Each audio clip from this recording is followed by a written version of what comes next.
It is 9:47 at night and your friend just dropped a Zillow link in your texts. You open it. Beige walls. Stock white cabinets. A bathroom sink from a brand that no longer exists. A driveway that barely fits two cars parked at an angle. A backyard the size of a parking spot. The listing agent describes it as a charming starter home. The price tag says $520,000. Your friend earns $78,000 a year. Somewhere near Wilmington, Delaware, a 24-year-old who has never set foot in that house just signed a loan that will still be following them around long after their marriage either thrives or falls apart. That moment is exactly why this video exists. My name is Root, and today we are going to answer the one question the real estate industry actively avoids answering with honesty because honest answers cost them money. When should the average American actually buy a house in 2026? And when should they turn around and walk the other way? The math is specific. For most people watching, it is not looking good yet. Let's start with the uncomfortable reality. The median home in America is currently priced at around $488,000, according to National Association of Realtors data from March 2026. Mortgage rates are sitting at 6.3% per Freddie Mac. That sounds reasonable until you actually run the calculation. Take that median home with 20% down on a 30-year fixed mortgage. Add property taxes, homeowners insurance, and routine maintenance. You are looking at roughly $3,000 per month just to keep the lights on and the roof attached. Under the traditional 28% income rule, you need to be earning around $128,000 a year to afford that comfortably. The median American household earns $86,185. That means the typical family in this country is about $27,000 per year short of being able to comfortably afford the typical house. That is not a gap. That is a canyon. And the bank is standing on the edge of that canyon holding a loan application, asking if you would like to jump. Before anyone gets defensive, I am not here to tell you renting forever is some kind of financial enlightenment. Owning a home, done correctly, is one of the most powerful wealth-building tools available to regular Americans. The median homeowner in this country has a net worth of around $430,000. The median renter sits at roughly $10,000. That is a 43 times gap.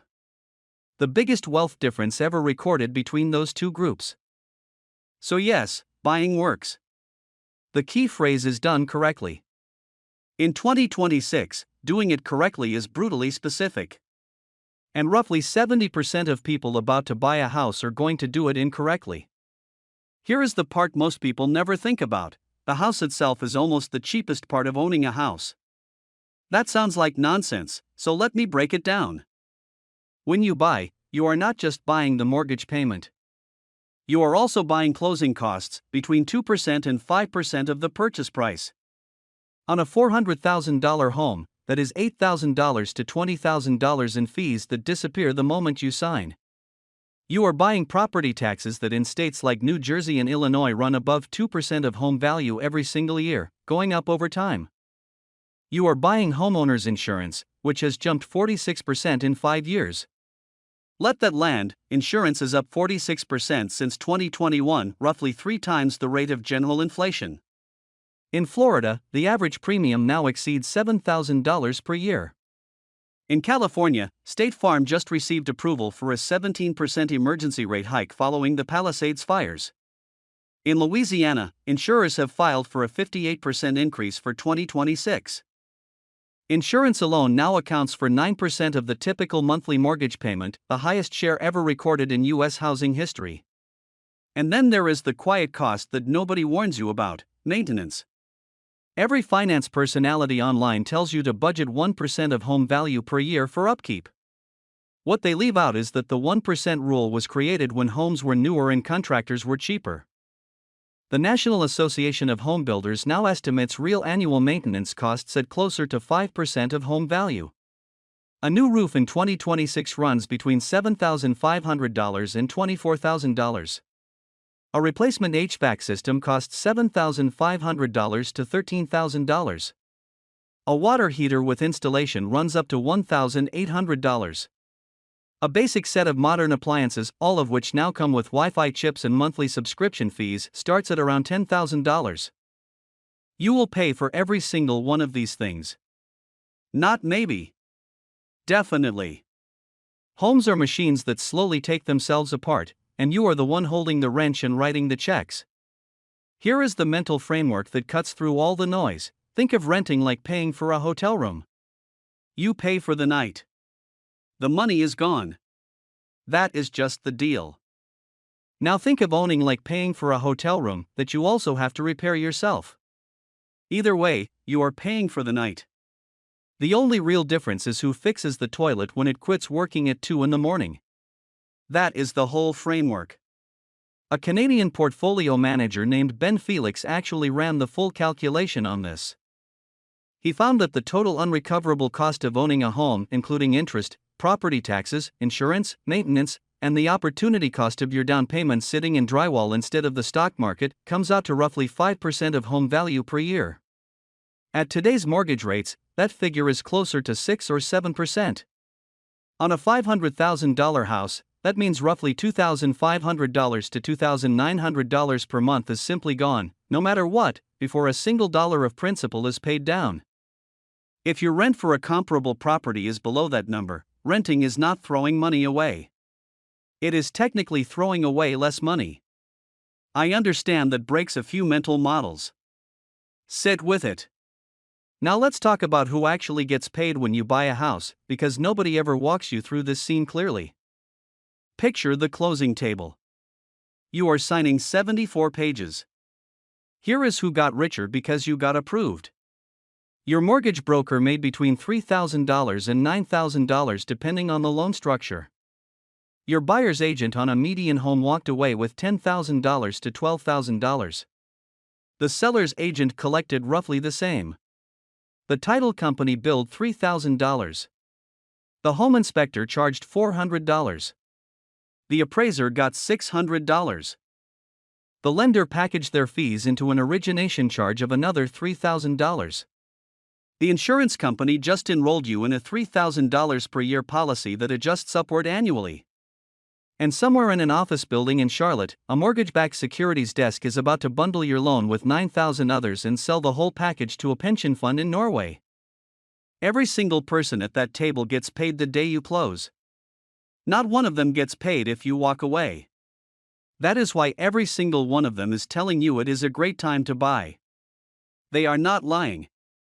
They are just not talking about you. They are talking about themselves.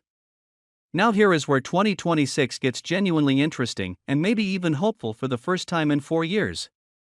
The market is starting to crack. Redfin reports there are now 630,000 more sellers than buyers in the country, the widest gap ever recorded. 38 of the 50 largest metros are now officially buyers' markets. Major home builders are quietly panicking. One large builder's average buyer incentive is now 13.3% of the sale price. On a $450,000 home, that is $60,000 in freebies just to get you to sign. Some builders are offering mortgage rate buydowns that drop your first-year interest rate to 1.99%. Translation: if you are a qualified buyer in the right city, you have more negotiating power than at any point since 2020. Not everywhere, but somewhere. So when should you actually pull the trigger? Let me walk you through 5 questions. Take them honestly. Question 1. Will you genuinely still be living in this city in 5 to 7 years? Not hoping to. Not planning to. Actually staying. Think about your job security, your relationship, your parents' health situation in another state, your company's layoff history.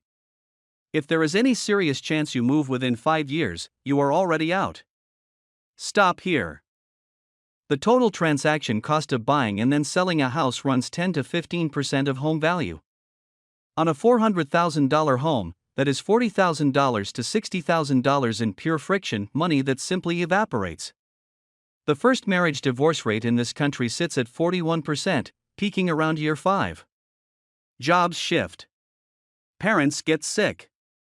Be honest about the real odds. Question 2. After you close, do you still have 3 to 6 months of living expenses sitting untouched in a savings account, not counting the down payment you just handed over? If buying this house drains your emergency fund to zero, you are not buying a house. You are buying a foreclosure on a 5-month delay. Because homes break. And broken homes do not care that you just spent every dollar on closing costs. Question 3. Is your total housing payment, and I mean the real total, including principal, interest, property taxes, insurance, HOA fees, and PMI if you are putting down less than 20%, going to be under 28% of your gross income? And is your total debt load, including car payments, student loans, and credit cards, going to stay under 36%? Banks will approve you at 43%. 43% is the we think you probably will not default number. 28 to 36 is the you will actually be okay. Question 4. What is your city's price to rent ratio? Take the median home price and divide it by annual rent for a comparable property. Under 15, buying clearly wins. Between 15 and 20, it is a coin flip. Between 21 and 25, renting makes more sense. Above 25, the math is not being subtle with you.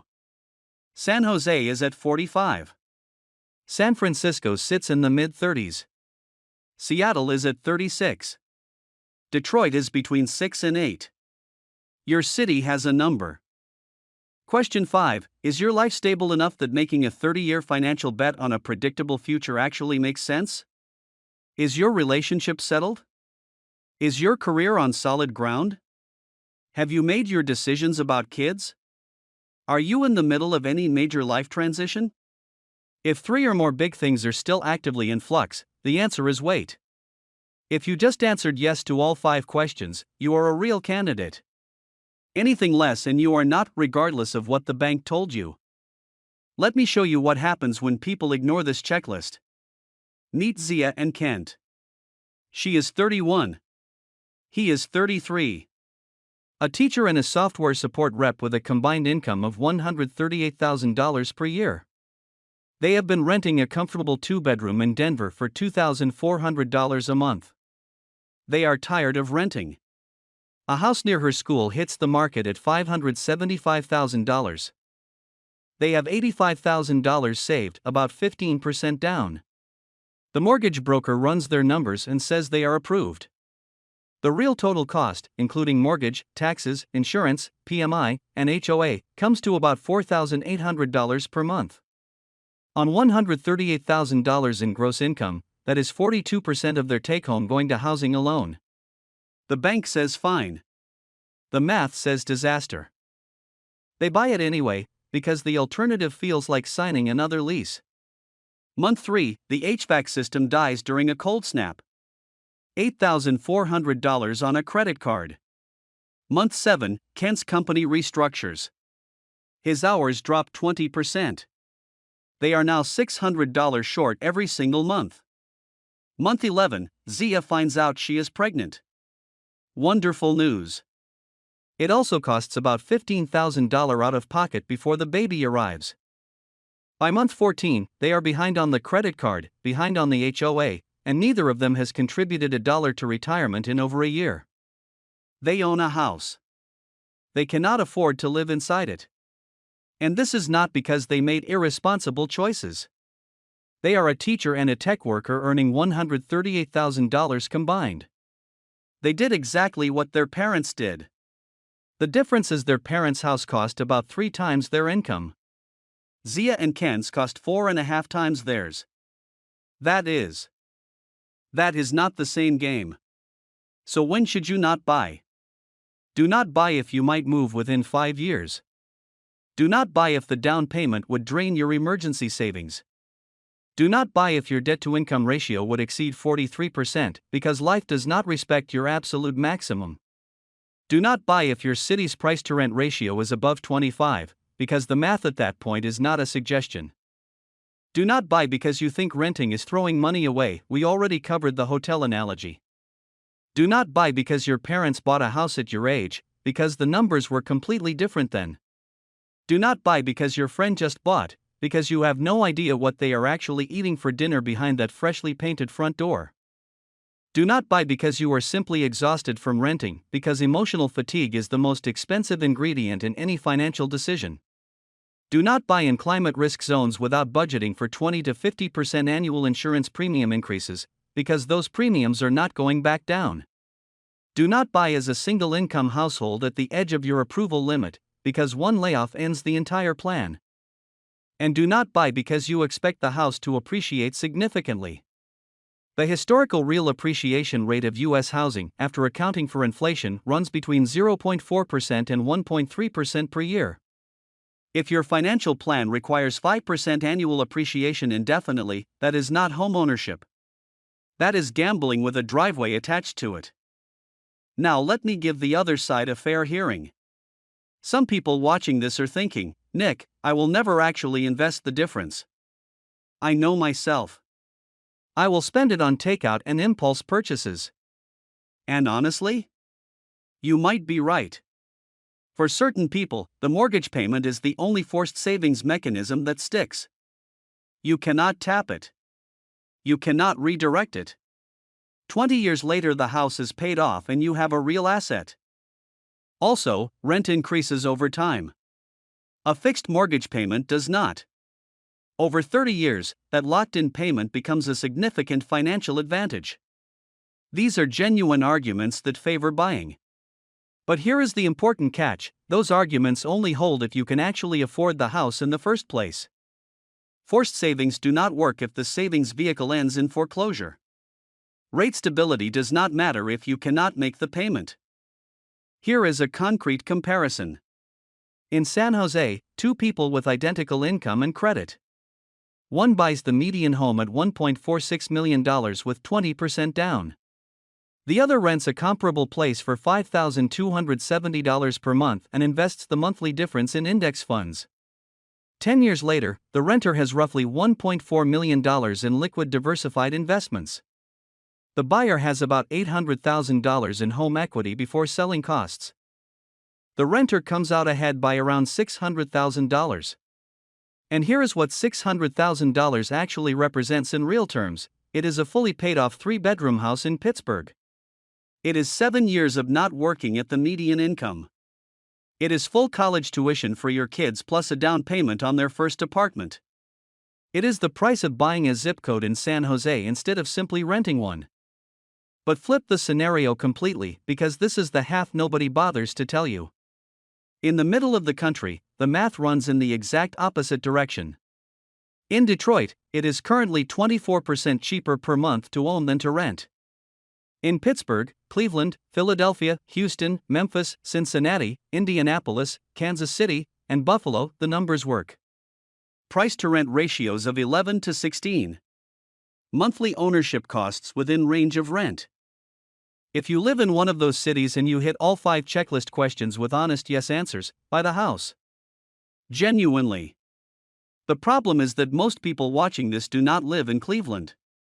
They live in Denver, Austin, San Diego, or the suburbs of Boston, where the median home costs $500,000 to $600,000 and the local math is quietly broken down entirely. This is the real story of American housing in 2026. It is not a buyer's market. It is not a seller's market. It is two completely separate markets that happen to share a country and a news cycle. So here is the honest conclusion.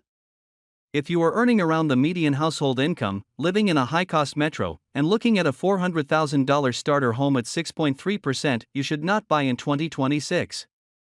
Not because you are being irresponsible. Not because you do not deserve it. Because the math is broken. And buying anyway does not fix the math. It just moves the damage from the system into your personal life.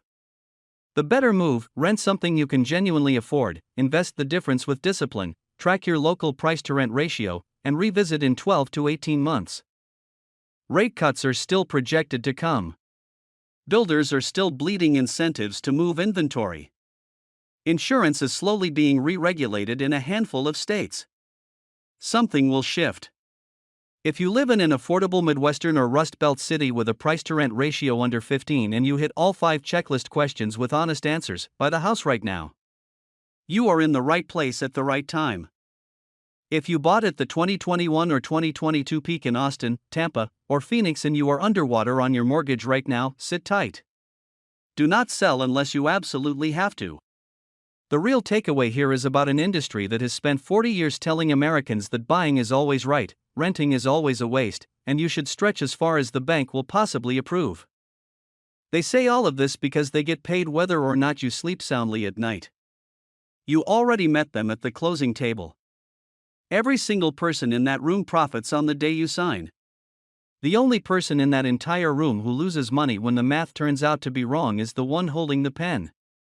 That friend who sent you the Zillow link at 9:47 at night, the one with the 2009 pedestal sink, send them this video.